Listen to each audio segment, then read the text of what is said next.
Hello friend, good evening all of you. आप सभी ने हमारे पिछले वीडियो पे जो अपना प्यार दिखाया उसके लिए आप सभी को लव यू ऑल। तो आप लोगों ने बहुत अच्छा सपोर्ट किया। आप लोगों के मोटिवेशन से मैं वर्णमाला का पार्ट 2 लेकर के आ रहा हूँ और आज हम लोग वर्णमाला के जो पार्ट 2 भाग हैं आज हम लोग उसको अध्ययन करने वाले हैं। हम लोगों ने वर्णमाला का पार्ट 1 पढ़ चुका है और उसमें मैंने आपको स्वर के बारे में डिटेल से बताया। उससे रिलेटेड जितने क्वेश्चन बने मैंने आपको पूरा बताया। और आज हम जो है व्यंजन पे बात करेंगे। व्यंजन में हमने जो है स्पर्शी और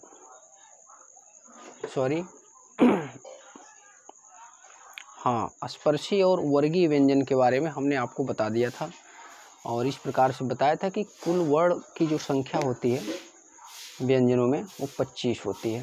क वर्ग, च वर्ग, ट वर्ग, त वर्ग और प वर्ग हमने डिटेल में आपको बताया। आज हम लोग बात करेंगे अंतस्थ व्यंजन पे।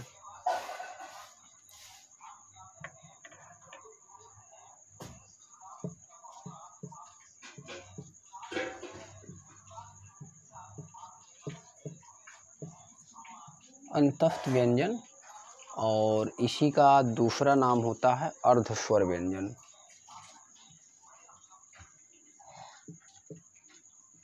अर्धस्वर व्यंजन, ये अंतस्थ व्यंजन और अर्धस्वर व्यंजन क्या होते हैं तो आइए हम लोग देखते हैं। ये जो अंतस्थ व्यंजन होते हैं और ये जो अर्धस्वर व्यंजन होते हैं ये मुख्यतः य, र, ल, व, बड़ा सा। ये जो सॉरी हमने यहाँ पे ये सौ नहीं होता है, ये 4 होते हैं। फिर से एक बार देख लीजिए। हम लोग व्यंजनों में जो फर्स्ट टाइप पढ़ रहे हैं वो अंतस्थ व्यंजन, उसी का दूसरा नाम है अर्धस्वर व्यंजन। ये क्या होते हैं तो ये य होते हैं, र होते हैं, ल होते हैं और व होते हैं। ये 4 अंतस्थ व्यंजन होते हैं। य को हम लोग एक और नाम देते हैं, ये तालव्य होते हैं, ये मूर्धन्य होते हैं, ये दंत होते हैं और ये दंतोष्ठ्य होते हैं। तो यहाँ से क्वेश्चन बहुत बार पूछा गया है कि रो क्या होते हैं तो रो क्या होते हैं, रो मूर्धन्य होते हैं। लो क्या होते हैं तो लो दंत होते हैं। वो क्या होते हैं तो वो दंतोष्ठ्य होते हैं। और यो क्या होते हैं तो यो तालव्य होते हैं। तो ये जो क्वेश्चन है यहाँ से जो है मैक्सिमम एग्ज़ाम में यूपीएससी हो या स्टेट लेवल का कोई भी एग्ज़ाम हो, मैक्सिमम क्वेश्चन अगर डिटेल में पूछता है तो यहाँ से प्रश्न बनते हैं। फिर हम लोग बात करते हैं संघर्षी व्यंजन और ऊष्म व्यंजन का।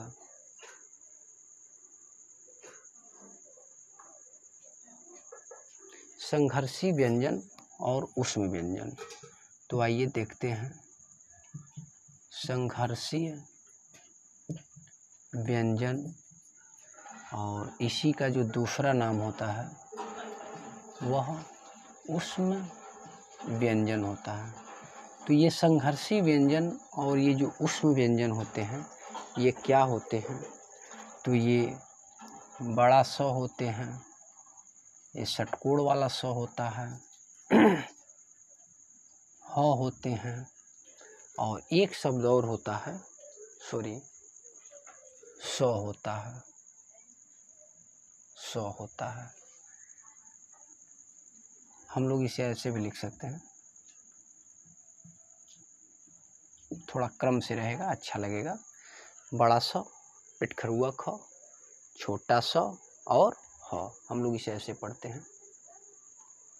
तो ये बड़ा स क्या होते हैं तो ये तालव्य होते हैं, इसे हमें याद रखना है। बड़ा स क्या होते हैं तो तालव्य होते हैं। पिटखरुआ ख क्या होते हैं तो ये मूर्धन्य होते हैं। सेम तालव्य मूर्धन्य, तालव्य मूर्धन्य। ये सौ क्या होते हैं? तो ये दंत होते हैं। ये सौ क्या होते हैं? तो सौ दंत होते हैं। ह क्या होते हैं? तो ह कंठ होते हैं। इसे हम लोग दंतय भी लिख सकते हैं, दंतय, ठीक, दंतय या दंत, दोनों एक ही शब्द होता है। तो व्यंजनों में जो प्रथम टाइप होता है वह अंतस्थ व्यंजन, उसी का दूसरा नाम अर्ध स्वर व्यंजन, संघर्षी व्यंजन और ऊष्म व्यंजन। यहाँ से जब डिटेल में क्वेश्चन बनेगा, मैं फिर आपसे बता रहा हूँ, बहुत गहराई से अगर क्वेश्चन उठा रहा है तो पूछेगा कि सौ क्या होता है? तो सौ तालव्य होता है। पिटखरुआ ख क्या होता है? तो मूर्धन्य होता है।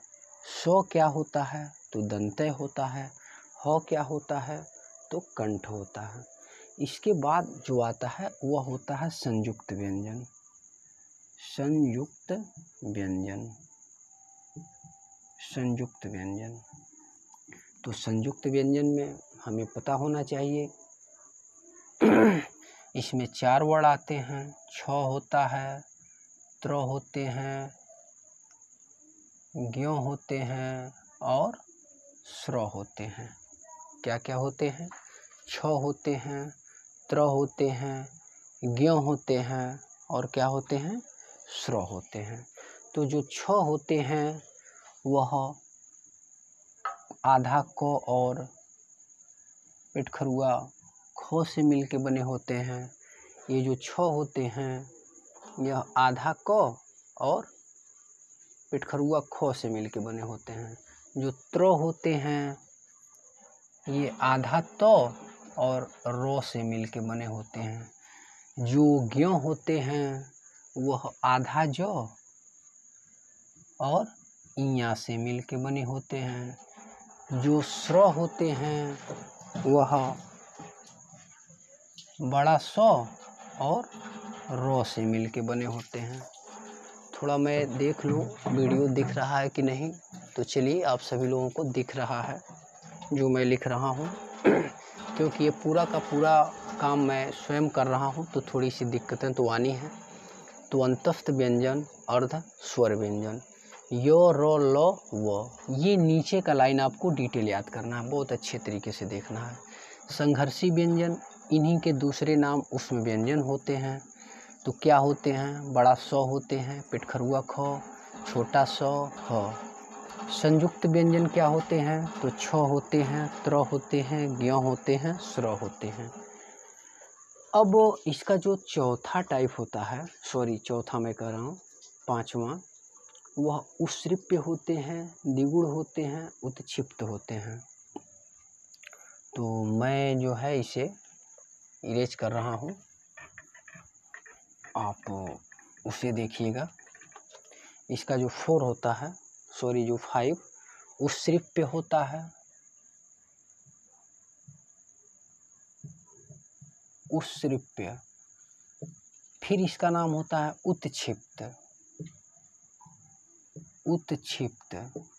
फिर इसी का नाम होता है द्विगुण, द्विगुण,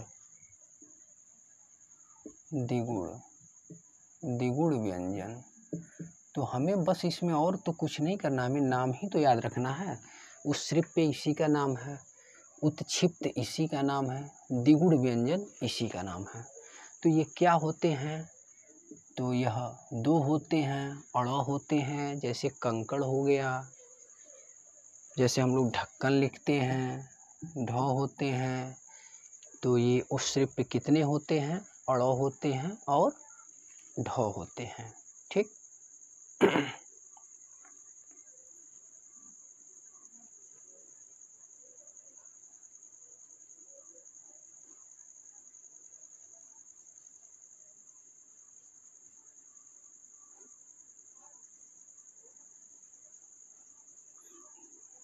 तो ये हो गया व्यंजन का प्रकार।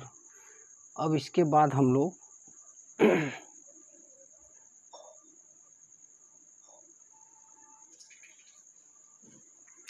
अब यहाँ पे थोड़ा सा आप ध्यान देंगे एक प्रश्न बनता है कि हिंदी शब्दकोश में त्र के पहले कौन सा अक्षर आता है और छ के पहले कौन सा अक्षर आता है। तो हम लोग देखते हैं जो त्र होता है तो प्लस रो से मिलके बना है, यानी आधा तो और रो से मिलके बना होता है। तो जब शब्दकोश की बात करता है तो त्र के पहले तो प्लस रो और छ के पहले को प्लस सो। तो त्र के पहले क्या कौन सा शब्द आएगा, त्र के पहले तो आएगा, ठीक। और छ के पहले कौन सा शब्द आएगा, तो छ के पहले आएगा आपका को। ये शब्दकोश के अनुसार है। तो त्र के पहले क्या आएगा, तो एवं छ के पहले क्या आएगा, तो छ के पहले आएगा को। लेकिन यही अगर वर्णमाला में बात करता है, वर्णमाला में, तो आप देख रहे हैं त्र के पहले छ आएगा, ठीक है। और यहाँ पे जो छ है, सॉरी हाँ छ के पहले क्या आएगा, हो आएगा। क्योंकि हम लोग जो है जब व्यंजनों को देखेंगे तो वहाँ से जो है स्पष्ट हो जाएगा। तो छ के पहले अगर वर्णमाला में बात करता है तो ह आता है, और त्र के पहले जब वर्णमाला में बात करता है तो छ आता है।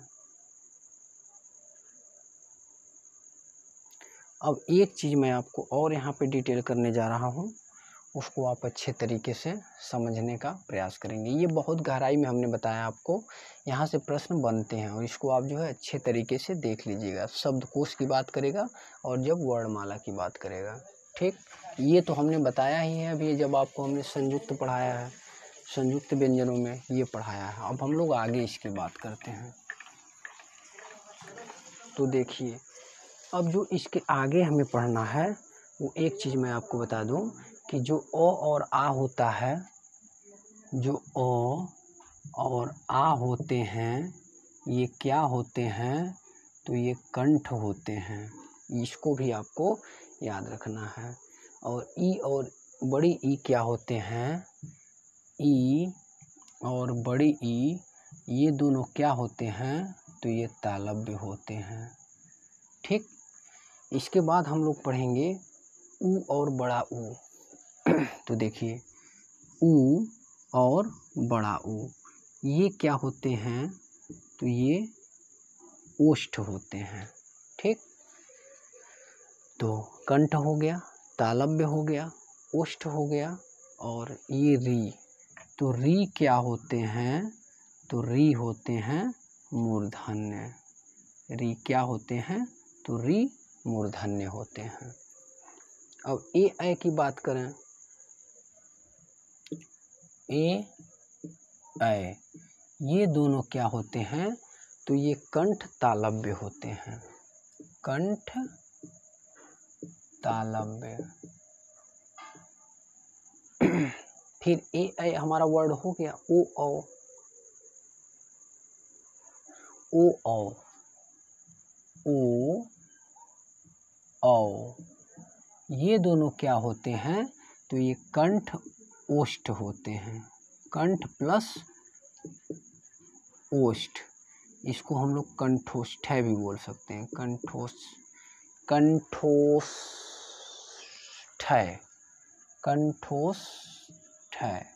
थोड़ा सा मैं लिख नहीं पा रहा था, इसलिए जो है आपको स्पष्ट मैं अब करा दूं कि ये कंठ प्लस ओष्ठ होते हैं, ओ औ। ए क्या होते हैं, कंठ तालव्य होते हैं। एक शब्द में तो हैं कंठोष्ठ होते हैं, ठीक। अंग क्या होते हैं, अंग तो ये नासिका होते हैं।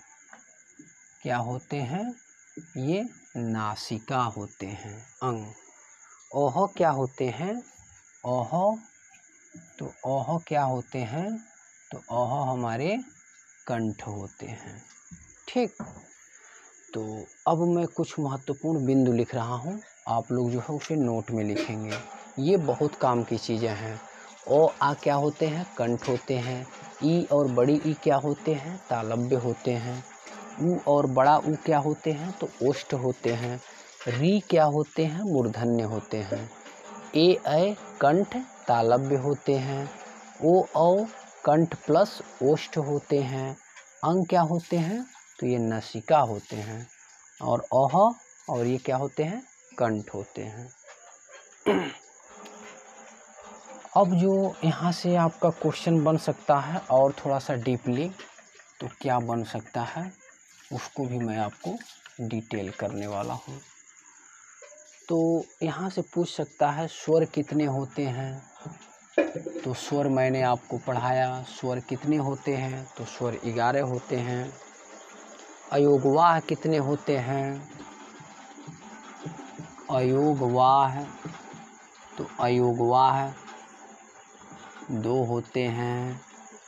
फिर हमने आपको क्या पढ़ाया, स्पर्श व्यंजन कितने होते हैं, स्पर्श व्यंजन या वर्गीय व्यंजन आपको याद आ रहा होगा, तो स्पर्श व्यंजनों की संख्या कितनी होती है, तो स्पर्श व्यंजन हमारे 25 होते हैं।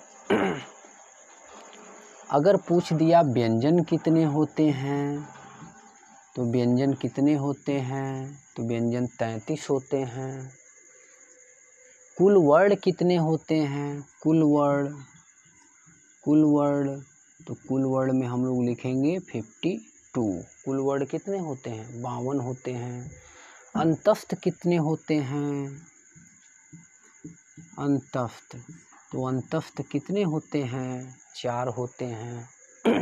उष्म कितने होते हैं, उष्म, तो उष्म व्यंजन भी हमारे कितने होते हैं 4 होते हैं। संयुक्त व्यंजन कितने होते हैं, संयुक्त, तो इनकी भी संख्या कितनी होती है 4 होती है। द्विगुण व्यंजन कितने होते हैं, द्विगुण, तो द्विगुण भी हमारे कितने होते हैं 2 होते हैं। तो बेटा इसको जो है बहुत अच्छे तरीके से आपको याद करना होगा। मैक्सिमम क्वेश्चन यहाँ से भी पूछ लिए जाते हैं। स्वर कितने होते हैं 11 होते हैं। अयोगवाह कितने होते हैं तो 2 होते हैं। स्पर्श व्यंजन कितने होते हैं 25 होते हैं। व्यंजन कितने होते हैं 33 होते हैं। कुल वर्ण कितने होते हैं 52 होते हैं। अंतस्थ कितने होते हैं तो 4 होते हैं। उष्म कितने होते हैं तो ये भी 4 होते हैं। संयुक्त कितने होते हैं 4 होते हैं। द्विगुण कितने होते हैं 2 होते हैं।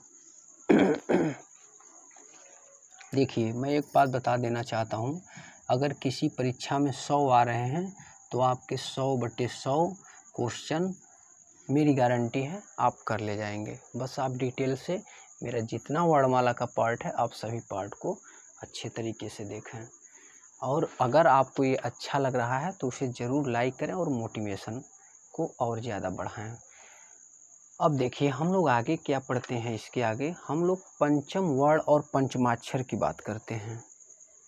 पंचम वर्ण क्या होते हैं या पंचमाक्षर क्या होते हैं, तो आइए उसे अच्छे से हम लोग देखते हैं, बहुत जल्दी करने की ज़रूरत नहीं है। पंचम वर्ण या पंचमाक्षर कहा जाता है उसी को, पंचम वर्ण या पंचमाक्षर, पंचमाक्षर, ठीक है ना, पंचम वर्ण या पंचमाक्षर, पंचमाक्षर।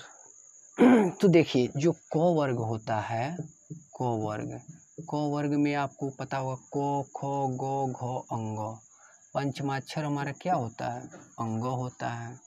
फिर हमारा कौन सा वर्ग आ जाता है च वर्ग आ जाता है, च वर्ग।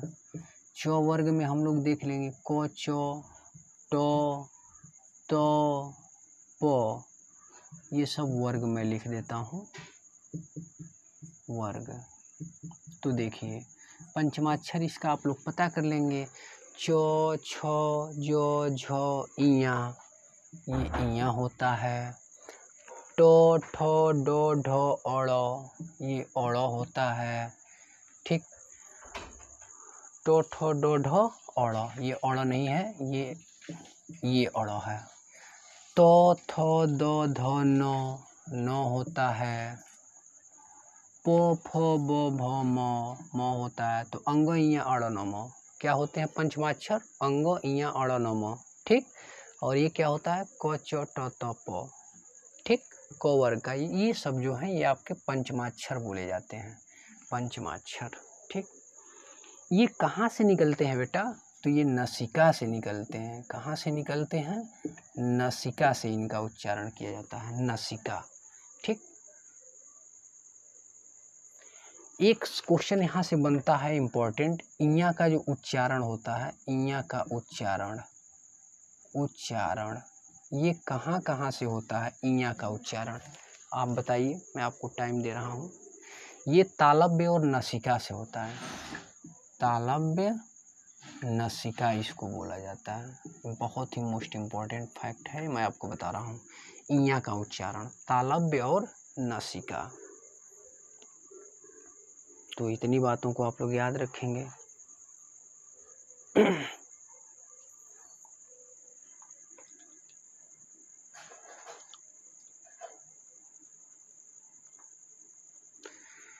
तो अब हम लोग इसके आगे क्या पढ़ने वाले हैं मैं आपको बता दूं। अनुस्वार की हम लोग बात करेंगे, अनुस्वार। तो आइए हम लोग अनुस्वार को देखते हैं। और बहुत जल्दबाजी हमें नहीं करना, आराम आराम से पढ़ना है। अनुस्वार, अनुस्वार बहुत लोग इसको जानते भी होंगे, अनुस्वार क्या होता है। देखिए, जब ध्वनि नाक से अधिक मुख से कम निकले तो उसे हम लोग क्या कहते हैं? अनुस्वार कहते हैं। नाक से अधिक, ठीक, मुख से कम, तो क्या कहलाता है? क्या निकलना चाहिए? ध्वनि, सॉरी थोड़ा सा लिखने नहीं आ रहा, ध्वनि। नाक से अधिक मुख से कम, तो उसे हम लोग क्या बोलेंगे? अनुस्वार कहेंगे।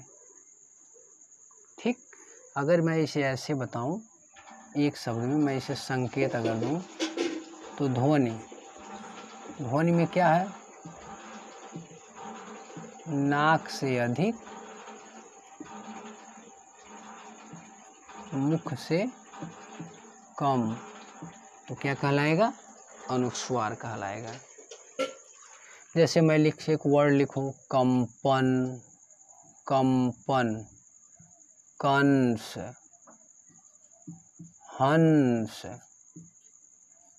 चंदन, चंदन, ये सब जब हम लोग वर्ड बोलते हैं तो इसमें जो है नाक से इसमें अधिक इस्तेमाल। कंपन, कंपन, ठीक, कंस, कंस, हंस, हंस, चंदन, चंदन, ये सब जो वर्ड हैं अनुस्वार के अंतर्गत आते हैं। फिर हम आपको पढ़ाएंगे अनुनासिक।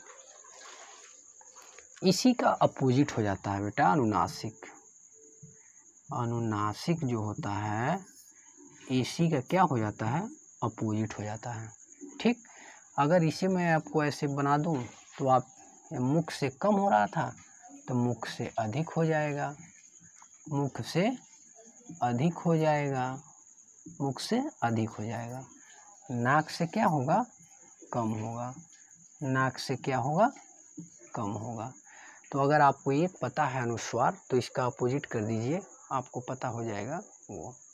मुख से अधिक, जैसे चांद, गांव, पाँव, हाथ, गांव, पाँव, चांद, देखिए मुख से अधिक आ रहा है। आंत, ठीक, तो ये सब जो होते हैं ये अनुनासिक होते हैं। एक होता है निर्नुनासिक, यह जो ध्वनि होती है निर्नुनासिक, इसे भी मैं लिख दूं निर्नुनासिक। आइए देखिए, निर्नुनासिक,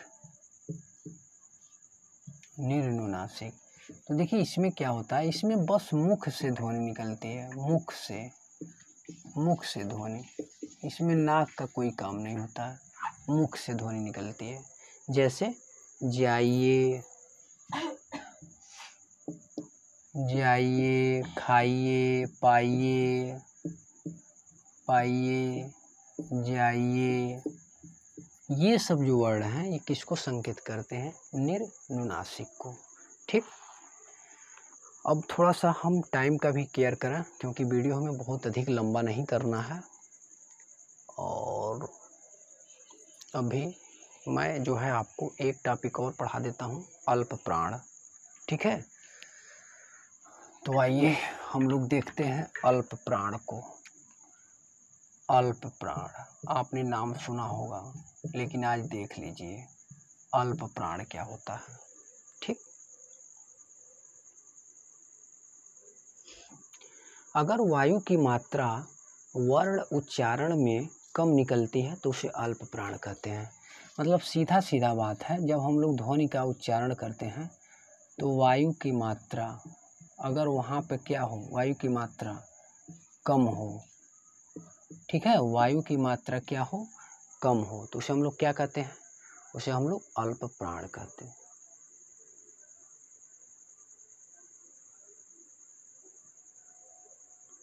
वायु की मात्रा यदि कम होती है तो उसे हम लोग क्या कहते हैं? अल्प प्राण कहते हैं। ठीक, अब जैसे हम लोग क वर्ग को लिखते हैं तो क, ख, ग, घ, अंग, च, छ, ज, झ, इया, क, च, ट, त, प। ट क्या होता है? ठ, ड, ढ, अड़। ठीक, ये ढ है, आप लोग कुछ और मत समझ लीजिएगा। त, थ, द, ध, न, प, फ, ब, भ, म। तो देखिए हमें क्या देखना है, हमें बस ये प्रथम वर्ग, तृतीय वर्ग और ये पंचम वर्ग देखना है। प्रथम, तृतीय और पंचम, ये कहलाते हैं अल्प प्राण। ठीक है ना, और इसमें हम लोग अंतस्थ को भी जोड़ देते हैं। ठीक, अंतस्थ, अंतस्थ आप सभी को पता होगा, यर और लव। तो हम लोग इसका जो सूत्र लिखते हैं, इसका जो सूत्र बन के आएगा वह 135 प्लस अंतस्थ बन के आएगा। आप गणित पढ़ते होंगे, गणित हमने थोड़ा सा यूज कर दिया है।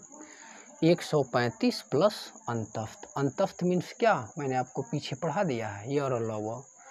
तो यह एक मतलब क, च, ट, त, प, और 3 मतलब ग, ज, ड, द, भ, गज, ड, भ, अंग, इयाड़, नम, क, च, ट, त, प, गज, ड, भ, अंग, इयाड़, नम, और क्या कहते हैं? अंतस्थ, यर और लव। तो ये जो होता है ये अल्प प्राण होता है। इसमें वायु की मात्रा क्या होती है? कम निकलती है। अब मैं आपको बता रहा हूँ महाप्राण। ये हमारा आज का आखिरी टॉपिक होगा, महाप्राण। तो देखिए हम लोग इसे क्या लिखेंगे? महाप्राण, महाप्राण। ठीक है, तो हमें जो है पुनः लिखना पड़ेगा क, ख, ग, घ, अंग।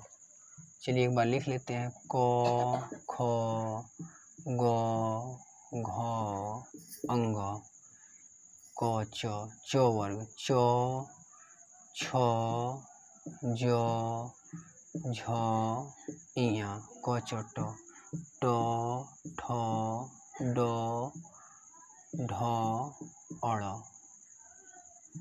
त, थ, द, ध, न, क, च, ट, त, प, फ, ब, भ, म। तो इसमें हम लोग किसको पसंद करेंगे? तो इसमें सभी वर्णों को नहीं हमें लेना है, ये द्वितीय वर्ग।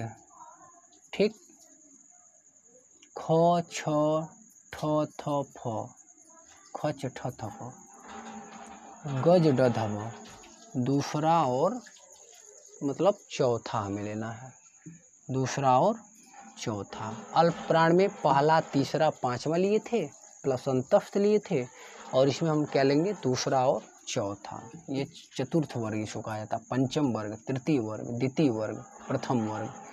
तो इसका जो सूत्र बन के आता है बाबू 24, और उसके साथ हम लोग क्या लिख देते हैं, उष्म लिख देते हैं। 24 प्लस उष्म बराबर क्या होता है, महाप्राण। और अल्प प्राण में भी क्या लिखा था, अल्प प्राण में आपको पता है 135 प्लस अंतस्थ बराबर अल्प प्राण। तो इसे आप लोग नोट करके रखिएगा, ठीक है ना। देखिए खच ठ थप गज ड धप, और हाँ ठीक, गज ड धप। और ये क्या हो गया, उष्म। उष्म आपको मैंने बता दिया है उष्म क्या होते हैं। उष्म अगर आपको नहीं आता है, उष्म और संघर्षी हमने पढ़ाया है, बड़ा स पिटखरुआ का, छोटा स और ह। तो अल्प प्राण और महाप्राण हम लोगों ने पढ़ लिया। अभी ये हमारा अभी समाप्त नहीं हुआ है, और अब हम लोग कल पढ़ेंगे अघोष और सघोष, ठीक है। तो आज मैं वीडियो को यहीं पे समाप्त करता हूँ, बहुत लंबा नहीं बताऊँगा। अब आप लोग अपने कमेंट बॉक्स में बताएंगे कि ये सीरीज हमें आगे बढ़ाना चाहिए कि नहीं बढ़ाना चाहिए। अगर आपको अच्छा लग रहा है तो आप इसे अधिक से अधिक शेयर करें और हमारा सपोर्ट करें, क्योंकि हम अभी नए हैं। तो हमारे चैनल को आप लोग ग्रोथ करें, सब्सक्राइब करें, लाइक करें, शेयर करें, ज़्यादा से ज़्यादा इसका लाभ उठाएं, ज़रूरतमंद बच्चों तक पहुंचाएं। और भाई लाइक ज़रूर करें, जिससे हमें जो है मोटिवेशन प्राप्त होता है। तो लव यू ऑल, मस्त रहिए, खुश रहिए, सभी लोग एंजॉय कीजिए और अच्छे से पढ़िए। थैंक्स।